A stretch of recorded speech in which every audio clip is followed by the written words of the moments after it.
Members, staff, Your Worship and Deputy Mayor, for our first meeting. And do we have any apologies?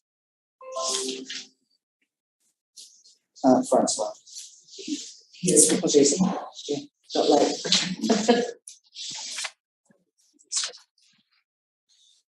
If we move to the declaration of interest, everybody got any changes to the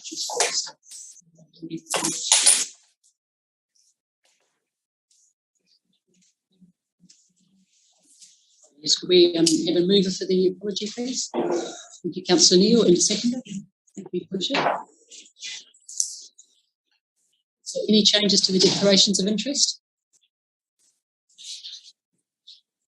In that case, we will move on to urgent items. Does anybody have any urgent items they would like to add to the agenda today? I actually do have one with the legal committee. We had a draft rolling work plan for a discussion item, and the reason why this is on the original agenda is because I didn't get the chance to go through it properly at the time to get that agenda. So obviously it's only a discussion item, it's an 8 item. But if people are happy with that, I also bought hard copies so I can distribute those and we can add it as a discussion item at the end of the agenda. Would someone like to move it? Maybe that's a second.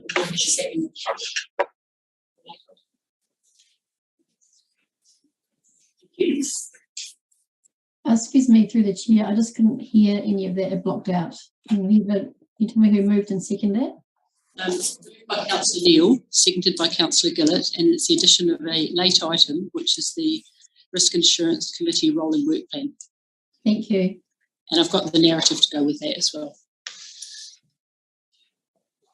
Minutes of the last meeting was on the 11th of August. Does anybody get to move that the minutes of the meeting on the 11th of August is a true and correct record?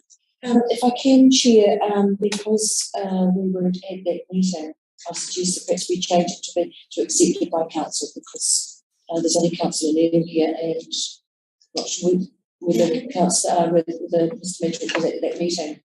So there's only one councillor that was present to verify that that's a true and accurate record. So just do, I mean, this is the chair as well, is that sufficient or do we need to do the acceptance? I don't know. Yeah, the chair is Councillor Neal was the original. And the chair, that's enough. okay. I'll move that it's a true and correct record of the committee meeting held on the 11th of August 2022 and seconded by Councillor Neal. Thank you. Right, we could now move to the action list.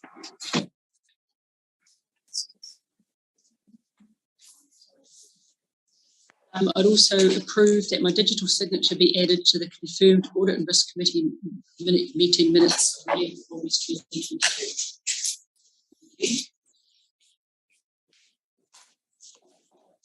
Action list, of which there are only 2 items. Insurance renewal, thank you, Jessie. The insurance review of the airport, which still hasn't been carried out. We led that action with the Chief Executive to bring to the CE's attention at Destination Westland. I also brought this up at the AGMs of the CCOs. They did agree that it was probably something they needed to do, but no further information on that. So through the chair, I have raised with the CEO of Destination Westland, and they are proceeding with it. I haven't got an update on it because of today. If I can just ask a question on that, so what sort of problems does that delay?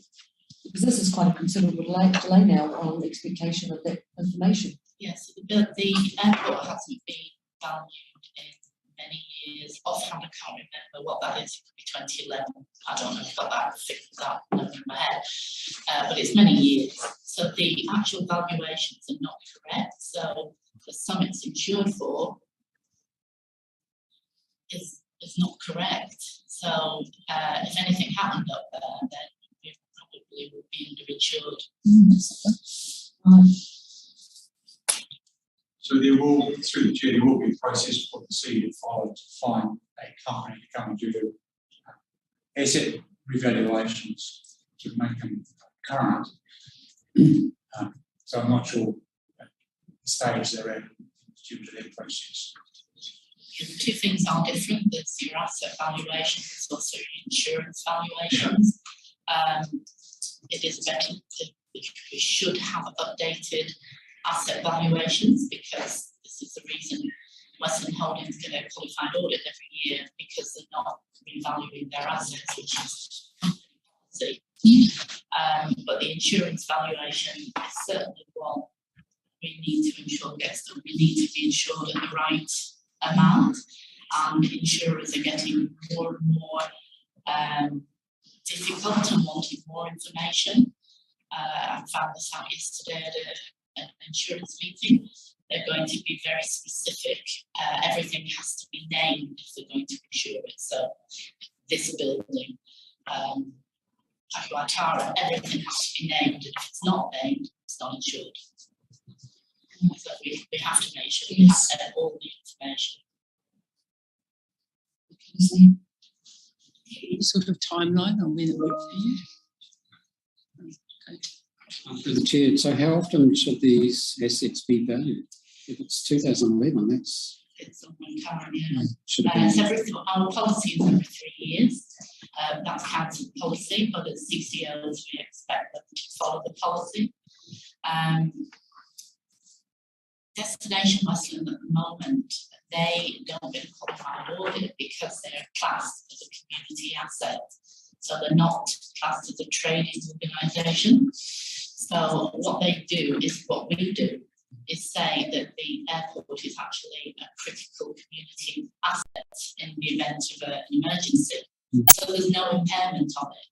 Whereas Holdings is a trading organisation. So they must revalue, otherwise they get a qualified audit. But they want to be a CCTO. Destination Western do, yeah. Anything in there's a bit of a batch of new standards getting issued on a whole range of reporting and valuing and impairment and all the rest of it. Is there anything in there that could, we're already getting a qualified audit, that could potentially make this more of an issue for us? I think it's probably going to be the same issues. We've not studied the changes in depth yet, but I think it's probably just going to be the same issues. Now, I guess we just keep it on the work plan and maintain a watch and brief and hope we can get evaluation. Is there a timeline? Can Can I ask through the chair, would it be of any assistance if council communicated with the parent company Western Holdings and asked them to? We have been in communication with Holdings as well. Yeah. Yeah. So, Just, I think, can take us to surprise. I think we have a SOI with Holdings 22nd, I think it's this month, so 2 weeks away. I think it's going to be one of the talking points in that space. yeah. And it's a key KPI for me. Yes. The second item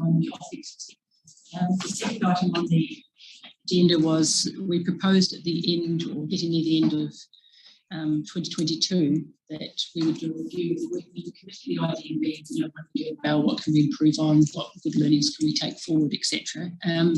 Didn't actually manage to get enough data from various participants to do that sort of analysis. So that hasn't actually happened. But what would be good, I feel, is if perhaps after, say, 12 months, we carried out a review then, because it's the whole thing's a journey and trying to improve. And if committee members are comfortable with that approach, we could, now February, maybe after the November meeting, just get, if people could provide their feedback, which will, there's a set of questions that we asked to do a committee review, and we could do an analysis of that and take it into 2024 and make whatever improvements and drop off the things that are not very effective. So if people are happy with that, we could leave that on there, but with a date for November 2022 as the starting point for revisiting.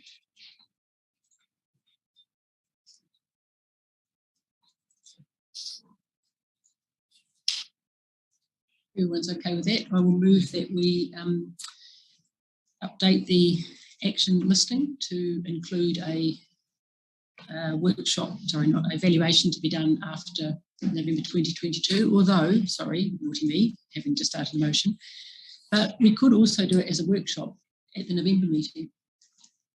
Just half an hour of just feedback, comments, discussion, brainstorming around how we can make the committee deliver its risk and assurance role more effectively. So if people are happy with that, Simon and Leslie. Makes perfect sense. Yeah, in which case I will change the motion, which I haven't finished anyway, to that we schedule a workshop to go with the November 2022 Risk and Assurance Committee meeting. Sorry, to have an evaluation of the Yep. That's the motion. Sorry, Susie, moved by Her Worship the Mayor, seconded by Councillor Beard.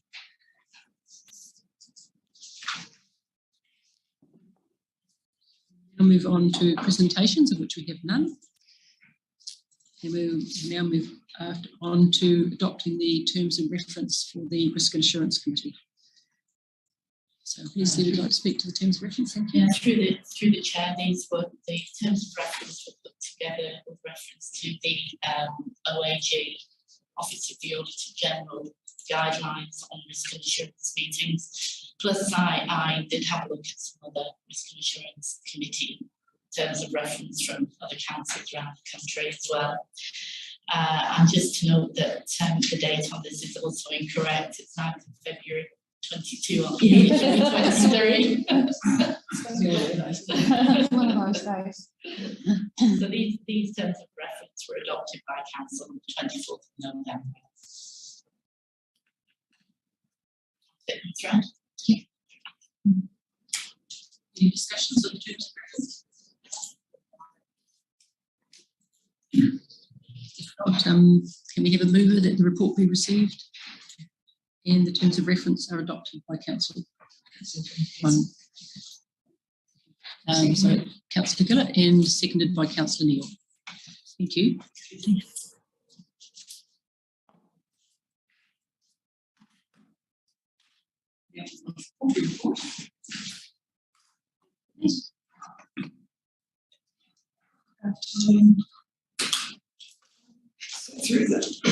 Through the chair, Emma and I present the quarterly report for 31st of December 2022. I'm not sure whether Emma is online. She may have some communication. Emma is online.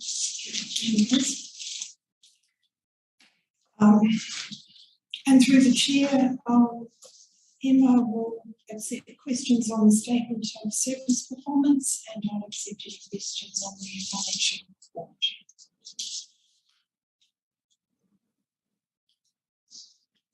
Any comments? The chair, so I just read through the report. The first section talks about the democracy fulfilment, and I struggle with the recordings, the YouTube channel. I can't find any uploads, recent uploads on the YouTube subscription. If I subscribe to the council's YouTube channel, there's only about 20 odd videos or so. Are you going in through the website? No, I'm going through YouTube. And I may be able to, because I haven't uploaded them. Did you hear the question, Emma? You're on mute, Emma. Not in its entirety. So if I'm just a casual YouTube user wanting to review some of the meeting video clips on YouTube, if I'm subscribed to the Westland District Council YouTube channel, of which there's apparently only 39 subscribers, I can only see 14 videos. So am I missing something? Where are all the latest meetings gone? Could there be two? I'm sorry, I'm not entirely sure what the question is there. So Emma, Yeah, the Deputy Mayor is looking on our YouTube channel yes. for recordings of the meetings, and there are apparently only 14 of them and no recent ones. No, No recent ones. So where would I find them. The YouTube channel is sorted into playlists, so you may need to open each playlist to view all of the meetings that are on there.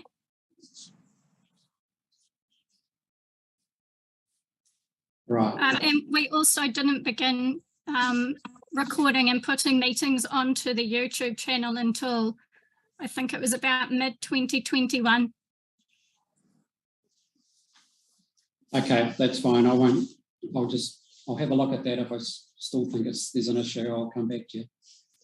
Can I ask through the chair, you're saying it's not particularly user-friendly to find background?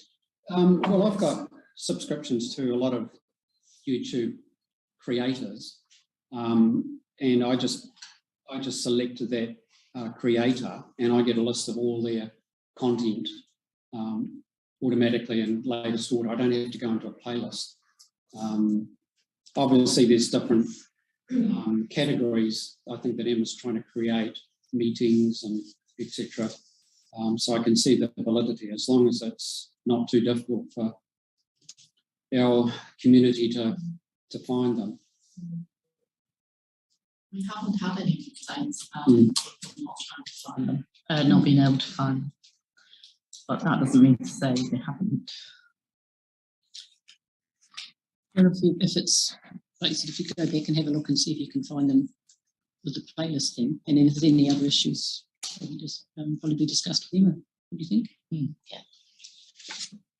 That was the live one right now. Do you want it?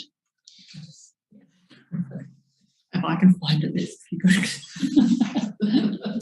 Can I ask through the chair, with the first section of the report, where we have the community outcome, we have diverse economy or resilient communities, is this the only level of assessment we have to ensure that we are delivering well in those categories?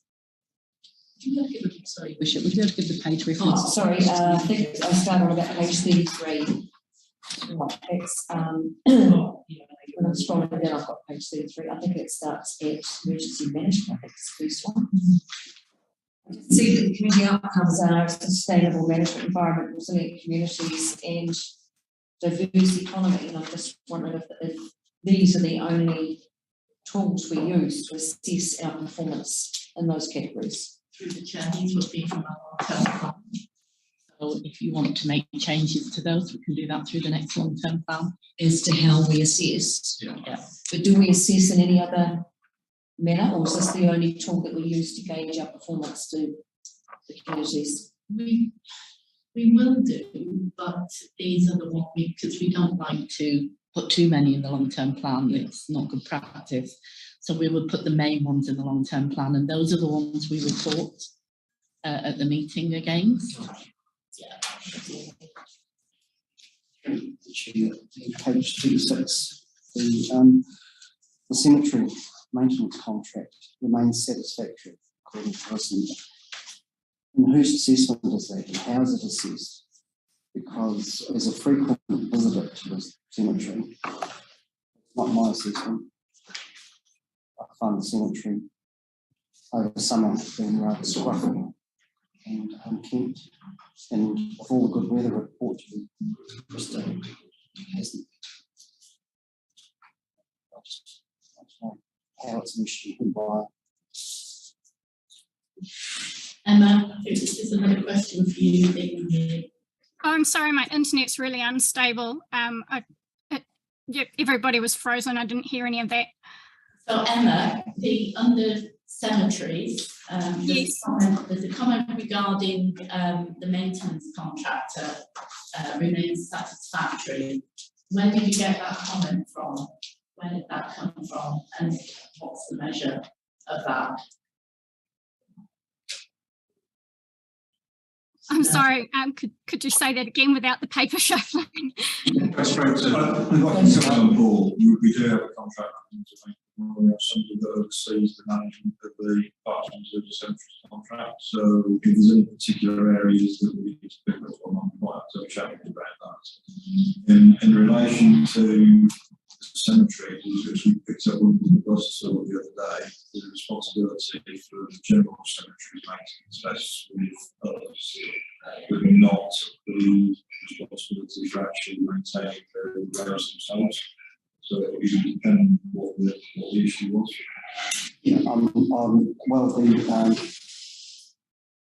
maintenance of the individual graves, you're talking about the old part of the cemetery, I presume. I'm not talking about that, although that's looking a little bit tutty as well. No, I'm talking about just the general lawn part of the cemetery. I shouldn't have to just mow my parents' grave. It should all be mowed and kept down. I mean, we were told in the last time I asked about this, it was, well, it's been too wet. This was going back maybe 18 months or so. We had a wet spell. Fair enough. But when it's too dry, there was something. I took a cemetery. That's what it was last week. I wasn't on that trip, but regardless of that, what I'm saying is over summer I've been on a frequent flyer at that cemetery, I'm afraid, and it hasn't been at its best. And my question is, who assesses it?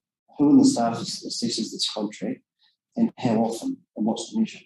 Certainly it's a member of my team, and there are liaison meetings in relation to I need to get it up. When you've got long dandelions growing in the middle of the summer that we've just had, it indicates it hasn't had a lawnmower anywhere near it for quite some time. Through the chair, I agree with Paul. I was up there between Christmas and New Year, and there was long dandelions, and that's when we get a lot of visitors to Hokitika, and a lot visiting obviously their families that have passed away. And I've had several people come to my office and ask me about cemetery. But saying that, when I was visiting the cemetery last Tuesday on the tour we did, it was a huge improvement, and they sprayed, you could see the improvement. But during that period before that, it was quite easy. So something that you could get data on the number of times. Whether the maintenance people were on holiday, I'm not sure about. Through the chair, those long dandelions are actually, I think they're catsia and they thrive in drought conditions. So they will come away. Yes, within days of the month. Yeah. Just through the chair, we don't mow it weekly. No. It's just typical, the dandelions, my lawn grow within a week. So it really comes down to how often we get that turned over. The resources from our contractor to keep it at that level. So We'll investigate accordingly.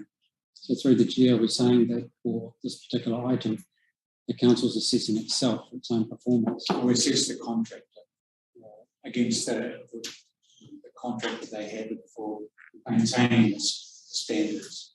So there's a clear standard in terms of maintenance levels in the Parks and Reserve contract. So if we get the data back as to,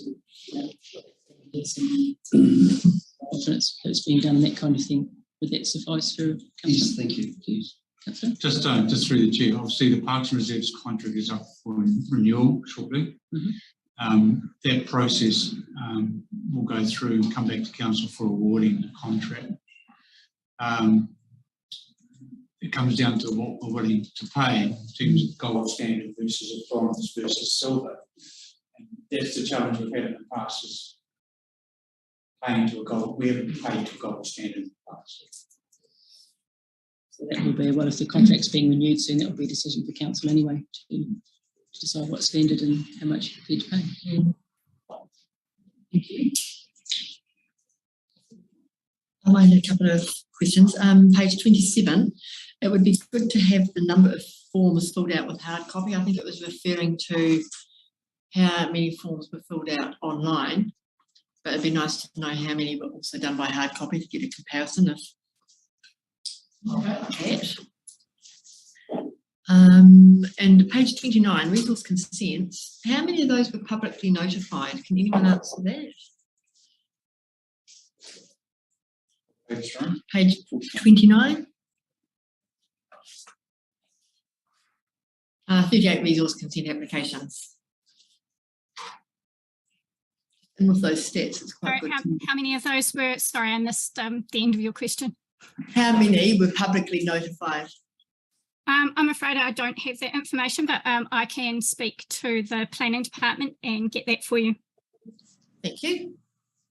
And just one other comment, page 32, dog control. Gosh, there's lots of positive comments about the dog control officer. Great to see, because that's not always the case. Thank you. There's not only one there that has to be publicly notified.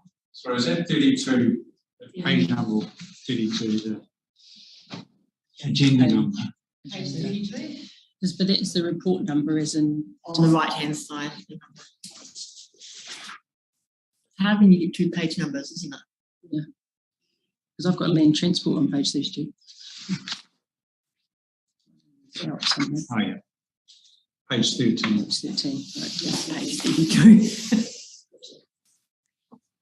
Thank you for that, because I think Claire, our dog control animal officers, she's a very great ambassador in terms of working closely with the dog owners.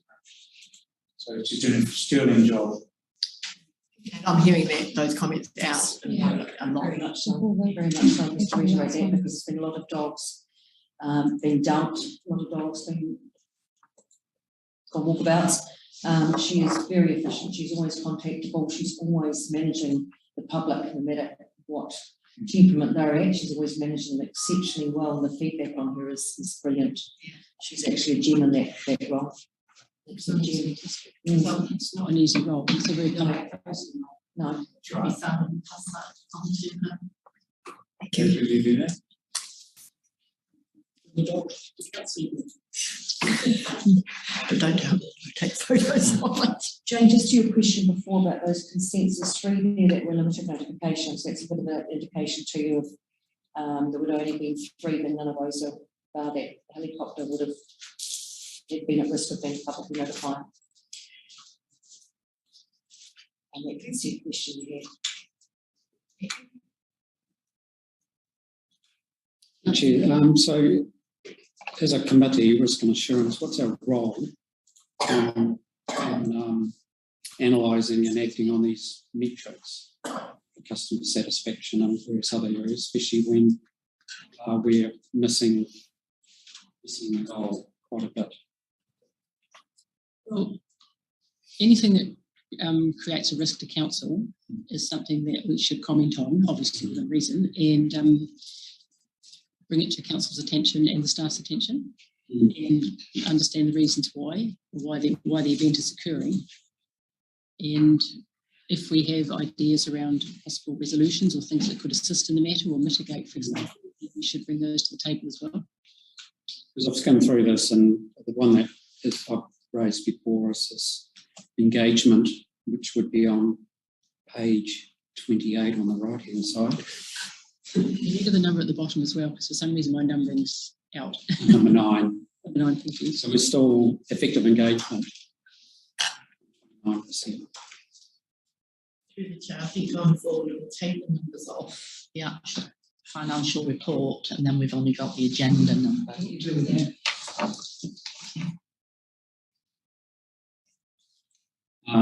Page 12 of your report, building consents. A tricky one. There's obviously a low satisfaction level there. Page 31 on the right hand side.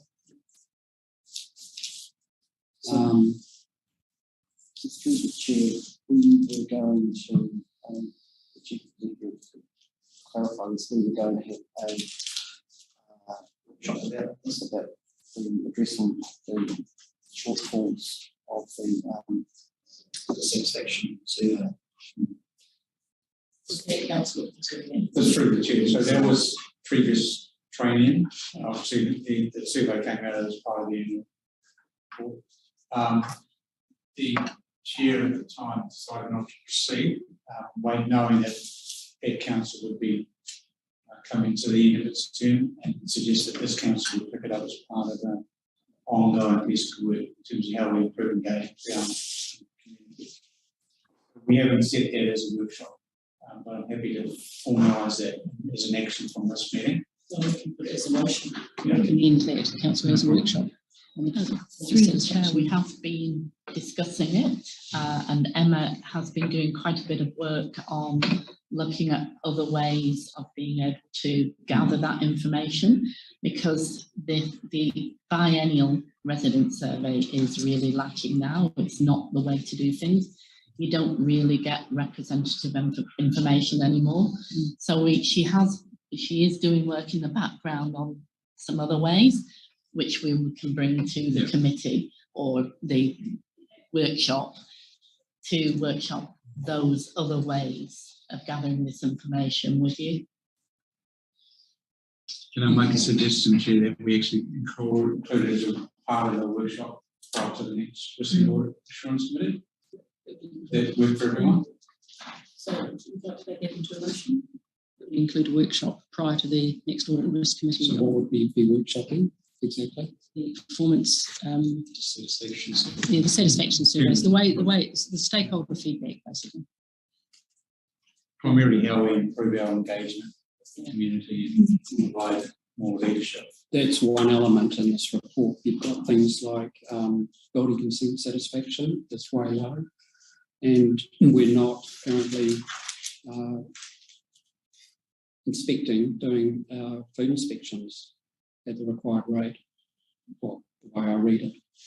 So it was an interesting one, I thought, because some of the inspections have moved because, you know, you're doing the ABC analysis, so some of the inspections, because of the quality, it's been chosen to be moved out. So that's actually where I think the measure itself possibly needs, if you're able to, depending on what's in the long-term plan and stuff, because the measure's not really aligning with the.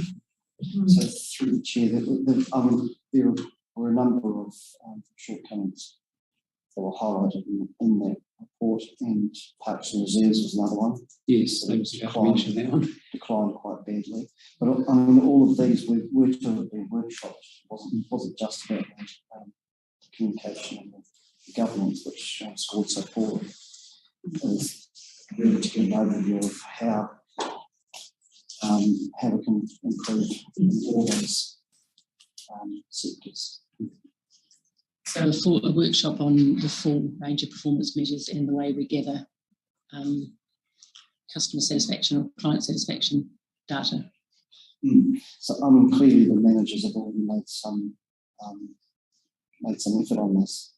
And so it'd be interesting to go back over that and then just step forward from there.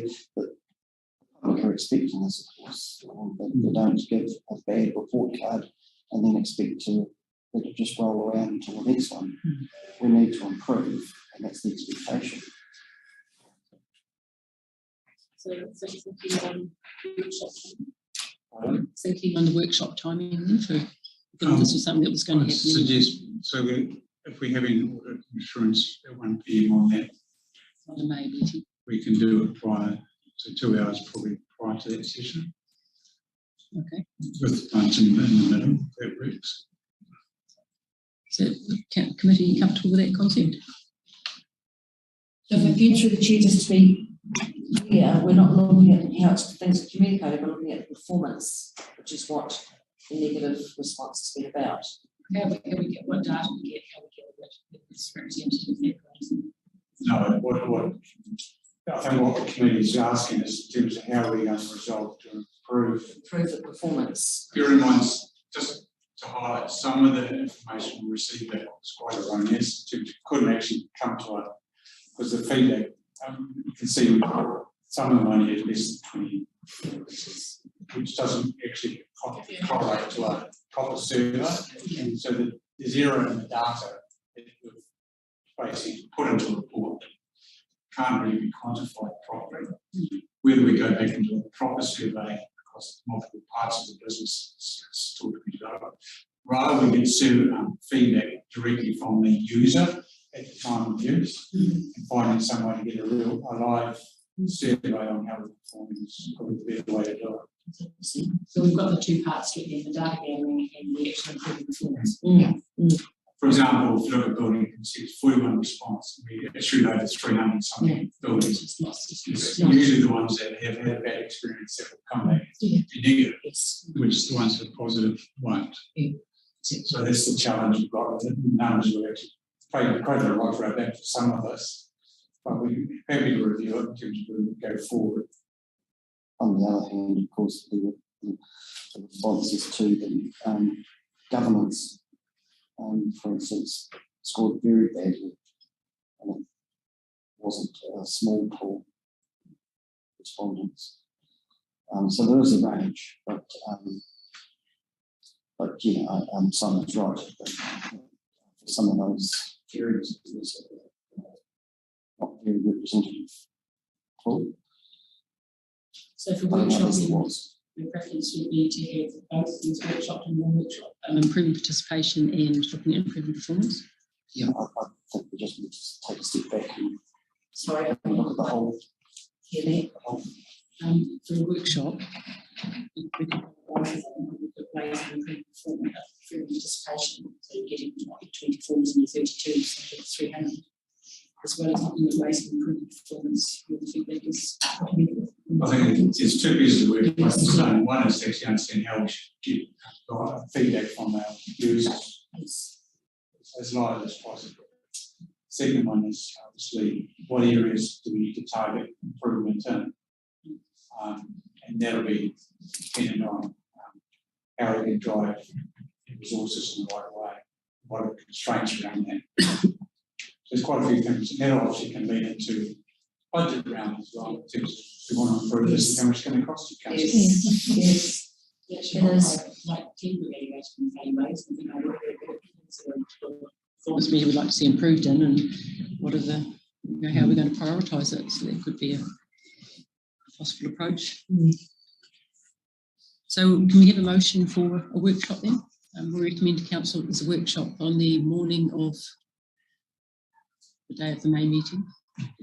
May is it? 7th. I'm not sure. 10th of August is the next meeting. May. No, May, it's going to be May. May, sorry. 10th of May. So the motion that we have a workshop on the morning of the 10th of May. 11th of May. 11th of May. So workshop on the morning of the 11th of May 2023 to look at performance measures and improvement, and also our engagement in terms of getting data and performance measures. That's not a very well mooted motion, but everyone's happy to second that. I can improve the wording. Thank you. Councillor Gillett, seconded. Any other comments on the performance measures, the performance measure part as opposed to the financial part?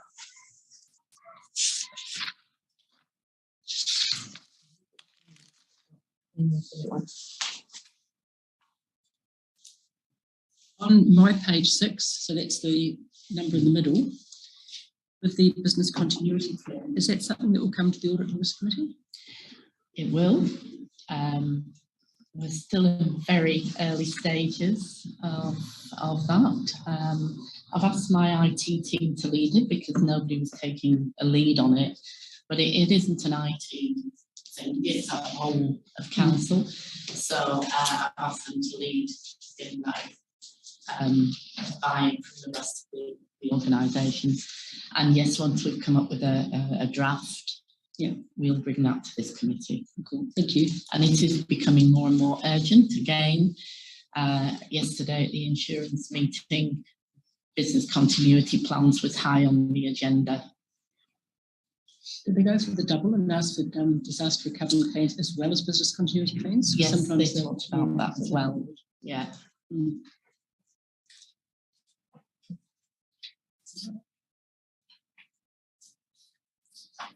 Any other matters anyone wishes to raise? We're into the financial section now. Yes, I do on page. Sorry, I had it and it just disappeared. Page 57 of the 74 pages. Does that help to know which page I'm on? It's 38. The rates, the bottom line, the rates, is the under budgeted rates expense. Is that do we normally have that sort of thing happening yearly? Or is it an anomaly that's? It's the rates expense on our, where we rate ourselves. So we've just misbudgeted on that. Right. And the drop in the page 59, the drop in total equity, the 2022-23 annual plan is attributed to, I suppose some of this is probably going to be relevant to the workshop we have previously. This month, isn't it? Which page are we on again? 59. 38 for the 40 for your. Lost my number. It's not showing. I think it's 40 if you're referring to equity. Yeah. Which 59. no? Oh yes, equity. It was so confused. Where was I? Yes. So if you take total equity, December 22 to the annual plan of 2022-23. With the drop that's there, what are we apportioning that to? Sorry, the annual plan against 21-22. Yes, the drop in equity. In the annual plan, you'll notice that the revaluation reserves are much lower than the actual. We had substantially higher revaluation than we had forecast in the annual plan. The actual retained earnings is higher, however, and restricted reserves has dropped. That's our allocation of costs and revenue to our restricted reserves, which are detailed at the end of this report. Through the chair, the revaluation reserves, they moved, we did budget for some revaluation changes, but because of the movement in costs due to COVID and everything else, the revaluations were much higher than we actually could have expected, because it wasn't known in the market that things would change like they did. In page 63 or 44 in the other numerical order, the Western Tourism Marketing Infrastructure, 75k. What is that for? It's mainly for signage, etc. I believe the entrance signs to Hokitika, is that? Page 44 of the in the middle, and page 63 on the right hand side. It's the Western Tourism Marketing Infrastructure, 75k. It's at the bottom. Very last one. Oh, I see. It's all that signage that the last council talked about, wanting entrances into town. And the 75,000. Yes. It's the so this is regards to promotion for Hokitika and I think Westland, like billboards and like we've discussed. yes, Right. and also potentially a welcome sign, welcome to Hokitika sign that we don't really have when you arrive on the main highway. So we're looking at concepts at the moment. So once it's developed, bring it back to council for consideration. So was that funding put aside to do signs for entry into Westland? Yes. Okay. So if that's been looked at, can we ensure that we first and foremost look at welcome to Westland as opposed to Hokitika? Yeah. I think we need to keep it to the wider. Yes. So It would go, don't you? Yes, and at the boundary points, as most other regions do, as opposed to just to Hokitika. so we'll get into a bit of detail here. Yeah, So sorry. we're talking about at Aotearoa. Well, we've got this, yes, tell me how we've got your entry points into Westland, basically, which is where you want the signs. So Well, I would like to see the signs. above Aotearoa on the main highway, welcome to Westland. Well, yes, basically at the boundary points. There is one, yeah. Yeah. There is one there. There's one. Yeah, It's a wild West Coast. Yes, one, so yes. Yes, just to, So this is already in the plan to do this, but it's just not hasn't said. You haven't spent any funding on it. The conversation was more, I think, around the one just on the other side of I think So just going, because of the coming in that way, it needs to look better. It's kind of a bit industrial and Yes. So it's just money that was put aside in the annual plan for that sort of yes. usage. Right. And this is based on requests from primary heritage Okatega about, not heritage Okatega, destination Okatega about improving the marketability of the town, whereas people tend to fly through it, carry on down to the glaciers. The idea was that people would stop in Okatega and spend some time understanding what Okatega has to offer. The idea was this would be stage one, and the idea was then to do the other townships at further stages in future plans. so it's expected to happen this year. What was in this year's plan? So the funding's still there. If it doesn't get spent, council considers to roll it over. But we are doing some work on it now to see if there's, in terms of what options we have. Just one other question as to the rates, debtors, because it's sort of something that's there historically every year. Are we seeing a return to long-term debtors that are rolled over from year to year, or are we seeing a refreshed list each year For the rates debtors? debtors. Sorry, can you clarify that question? Well, in the past, we've had rates debtors that have been there for quite a number of years, so 7 years. So are we looking at that same sort of situation still being there, or are we looking at a rollover of fresh names every year? We still do have some old ones, but there is also the rollover at the same time. It's a mix, and I'd have to actually look into the detail to confirm that information for you.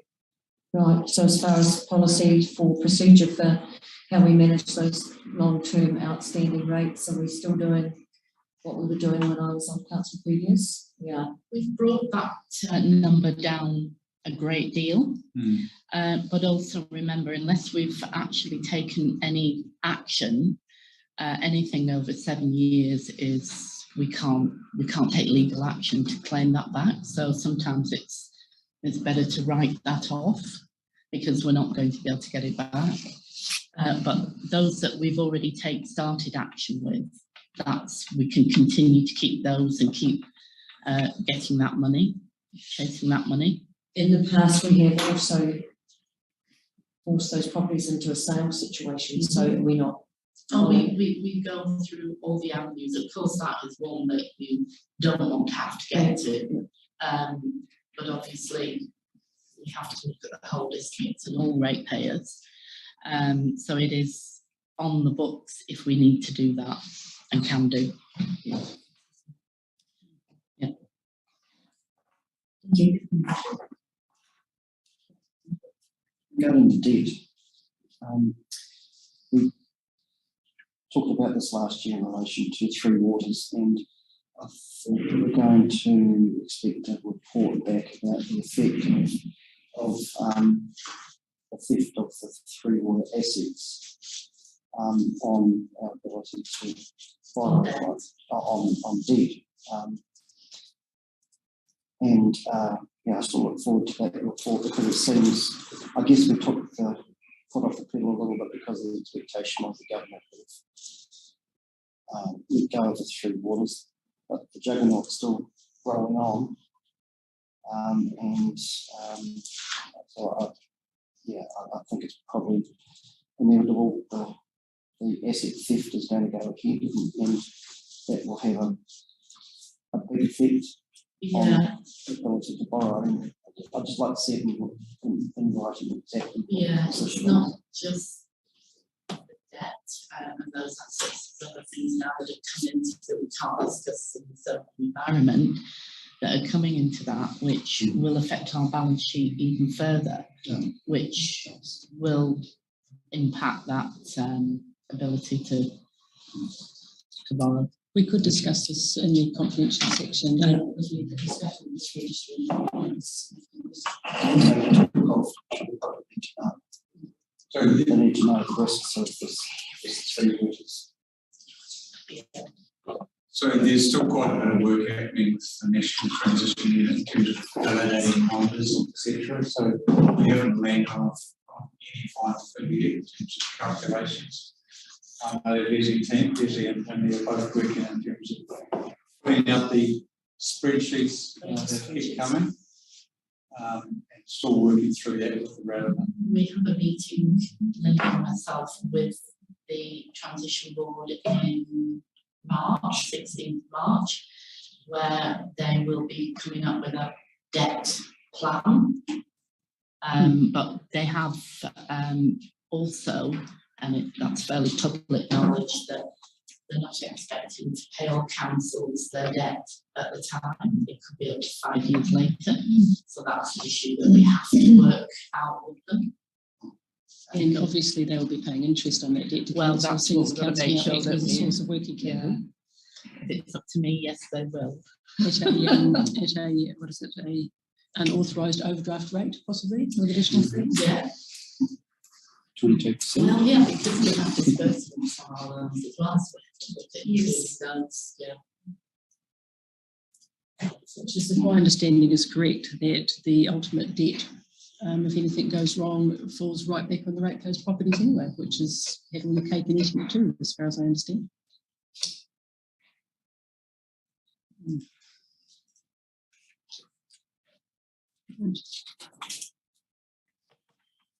Other questions or discussion on the quarterly report? If not, I will move that the report be received. Then we received the quarterly report from Q2 July to December 2022.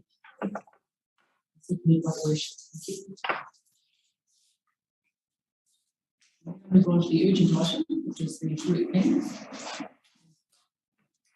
All seems everything right. Thank you.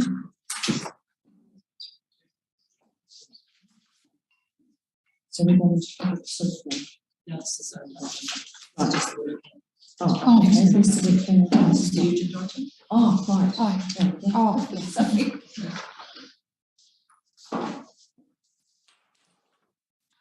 It normally goes on the agenda. Oh, right. Okay.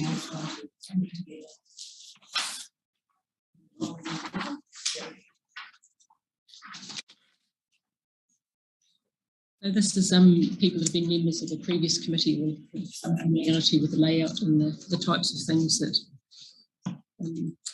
we cover off, and obviously any unexpecteds can always get added.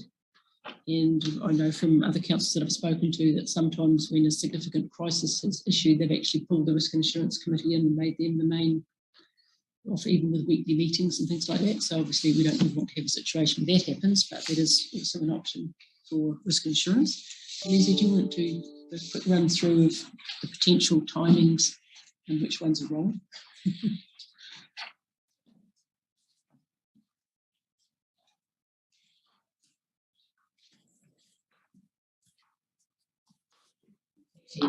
May workshop now too. Just from the quick view of this I had just before the meeting, it's very similar to the timings of our previous audit and risk meeting that it was previously. At the moment, I think it looks sensible. The only questions would be around the insurance, because we're heavily reliant on the insurers and the brokers on that. The current renewals for this year, the renewal period was the 1st of November, and we've only just finalised some of the insurances this month. So that has been I would say this looks fine, and it should be this, but I can't guarantee that. And external audit, again, looks fine, but again, we're dependent on audit timing as well, which we haven't discussed with them yet.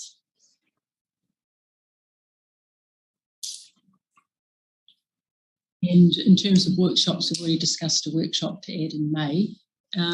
A risk register assessment workshop risk, that type of thing? Yeah, we do have to, we are intending, we just haven't been able to do that yet, but we are intending to have a risk workshop with not just the committee but all council. That would be mandatory, and it's really important that councillors do turn up for that one. We have a manual which was reviewed at the last committee workshop, risk workshop, which was said to be fine and met the objectives. The only part of that is it's not completed because only 2 councillors turned up. The idea had been to workshop risk tolerance and appetite, and that is something that council has to do. Staff can't do that. That is something you need to determine, and you do need to do that because what you can determine for your appetite and tolerance determines what we do as the council. So it's really important that that is workshopped and completed. All of council needs to turn up to do that. The health and safety wellbeing update, we do require one of those every risk and insurance meeting. Yeah. I haven't, because I'm not quite sure. I was going to ask for a verbal one today, but yes, of course, our people and capability manager left, and we haven't had any in that position to be able to do that. Diane and myself were going to try and get one done, but we just ran out of time. And the deep dive, so those that aren't familiar, is literally exactly what it says it is. So each committee meeting, there's a particular area that gets focused on. These are quite often around health and safety and around, I was going to say the rubbish dump, whatever the modern terminology is, but a particular structural area, that kind of thing. And so there's a particular focus on that. It's done by the relevant member of the leadership team, and it just enables us to focus on all different areas of potential risk. And instead, it has tended to be health and safety. It doesn't have to be. If there's any area where there's a particular area of concern or a particular area of interest that you want to look at, then they can be done as a deep dive. Through the chair, last training we had, I think on this on cybercrime, which was really useful, and it's growing. Useful to revisit that and what the council is doing, because it's happening all the time, and the council's responding to that. Dispute that with my other hat on, my professional hat on, that cybercrime is certainly an increasingly growing issue, and actually so is corruption, and that's worldwide. And the one we had one last year too around wellness, because obviously with COVID and workloads and all the things happening on, the increased level of stress. So we had a deep dive on wellness and how we're managing it and how we're managing people that are struggling and that kind of thing. But we can certainly pencil some things in now. If I think cyber would be a good option for a deep dive. Leslie, what do you think?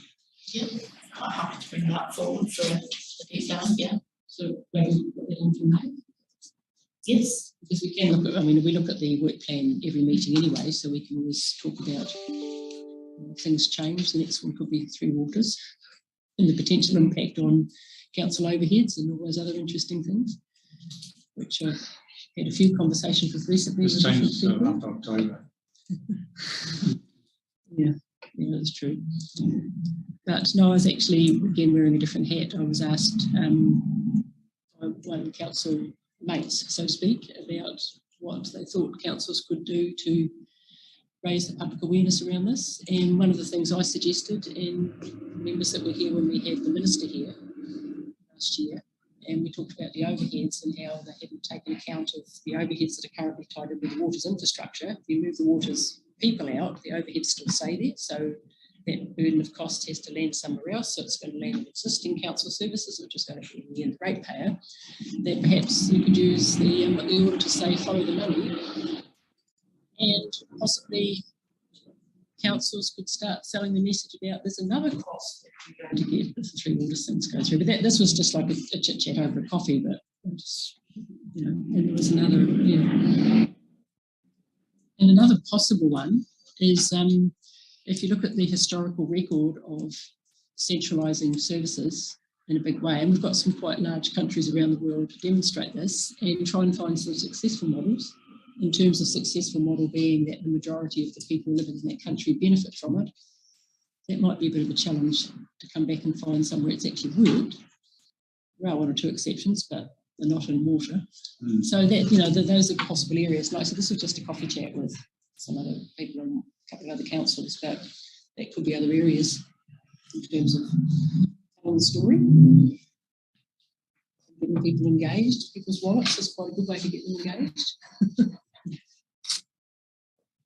Anyway, so shall we add cyber for May workshop and add the workshop for performance reporting, etc., into May as well as a separate thing in the morning? And is there anything else? Is there anything we actually need to correct on it? You were saying about the insurance. I don't think correct. I think it's just timing that we just don't know yet. The external audit and the issues that all councils faced last year before, where the boards were closed and the auditors couldn't get staff in the country lined up. Is that all behind us now? So are we on track? I mean, we've got the final audit for November. Is that pretty certain now? Well, the Act is back to being 31st of October.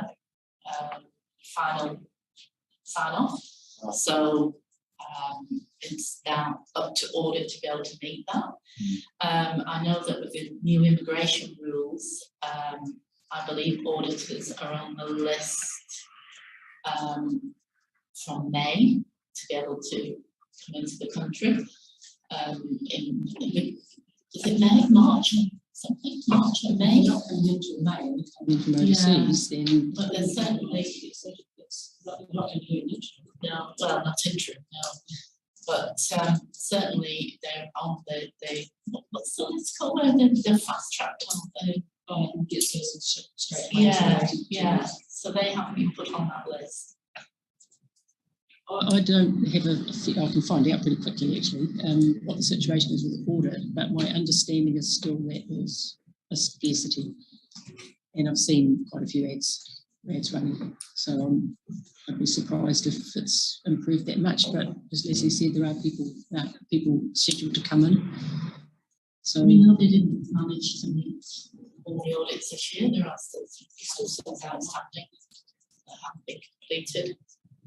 So regardless of the uncertainty, the government's moved the date back to October. Yeah. Nice. I think that's the gap between the real world and the fantasy world, isn't it? Yeah. Obviously, that compresses everything again. Finishing existing reports and then starting new ones. Yeah, and then plans as well in the middle. Which puts pressure on staff again, you know, and actually puts pressure on the auditors too, because some of them work some, you know, incredibly long hours to try and get things out because they're so short as well. So I'm not aware that it's improved much, but I'm actually meeting with the auditors tomorrow, so I can touch base and try and get a feel with them as to how they think they're positioned in terms of meeting an October deadline. So any other comments on the report, or corrections, or amendments, or additions, or?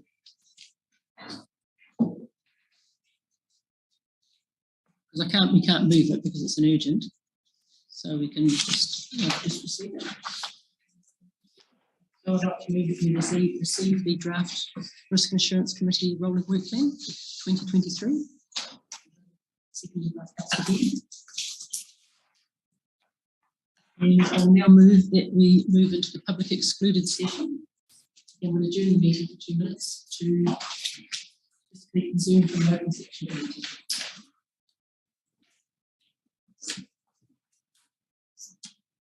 And do we have a seconder for moving into? Her Worship, Mayor.